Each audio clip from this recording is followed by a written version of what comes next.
Does your slate matter?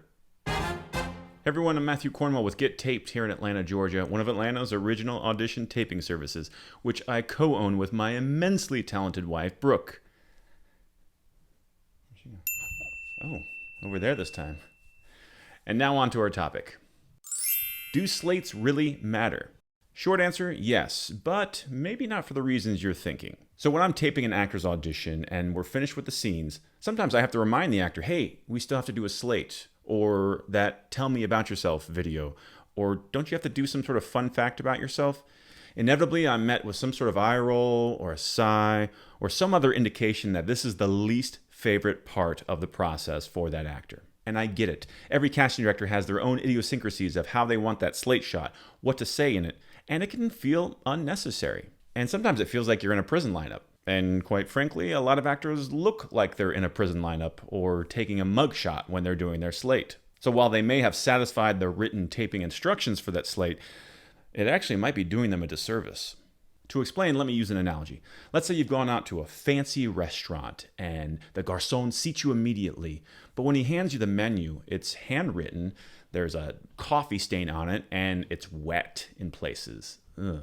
So you make your order, and when the food comes out, it's on a styrofoam plate with plastic utensils. The food, however, is amazing. Now, if this was your 10th time at that restaurant, and these mistakes were a one-time anomaly, well, then you'd give them some grace, I hope. Because as long as the food is up to the standard you're used to at that restaurant, you'll tell yourself that's all that really matters, and they'll fix those other mistakes next time. However, if this was your first time at that fancy restaurant, what would your review be? Would the soggy menu and the plastic utensils color your opinion? Do you agree that although the food was amazing, you might hesitate going back there anytime soon? And if you do go back, what happens when the soggy menu and the plastic utensils are the norm and not the exception? You see, even though your audition is what matters the most, these other elements that we'll call your packaging are important too. If you ignore the slate instructions or you walk through them in a robotic manner, that could affect the overall experience casting has on you.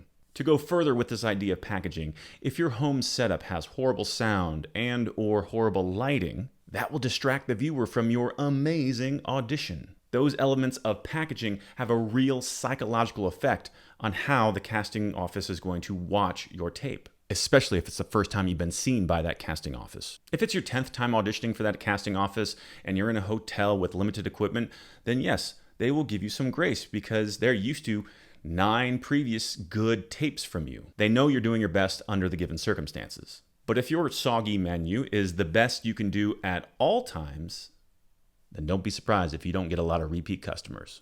Take a look at the company Apple. Their packaging is so intentional. It's an experience opening a new Apple product. Now, the quality of that Apple product is why I keep buying from them, but the intentional design that is put into the unpacking experience is something I've come to expect and look forward to with all of their products. In short, when it comes to this idea of packaging, take some inventory of how intentional you're being and how much care you're giving to this part of your career. This is ostensibly your chosen career, so it stands to reason that you should care a lot about that career. Because yes, at the end of the day, it's your performance that matters. But if your tape quality is bad, or your slate looks like a proof of life hostage video, or your headshots don't look like you, or are just taken by a non-professional, or your actor's access account, your demo reel, your social media, if any of that stuff is not tended to, it can start to chip away at your amazing acting chops. There are already so many reasons you don't book that are outside your control. Don't let factors within your control be the reason you're not getting that audition. Be so good they can't ignore you. That's a quote from Steve Martin, and it's become one of our mantras that Get Taped. And while that can be taken as a statement on your craft, it is also a statement that can be applied to this idea of packaging. Because if you have no attention to detail or don't put any care into those details, then what are you going to be like on set?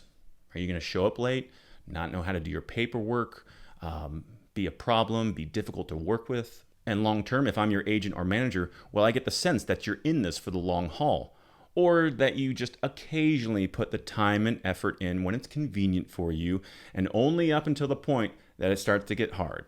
Those are some tough ideas to deal with. If you want to discuss them further, feel free to drop a comment below, or you can always go to our website, link in the show notes below, to learn about our office hours, which is our career consultation service. That's it for now. Thanks for watching, and we'll see you on set.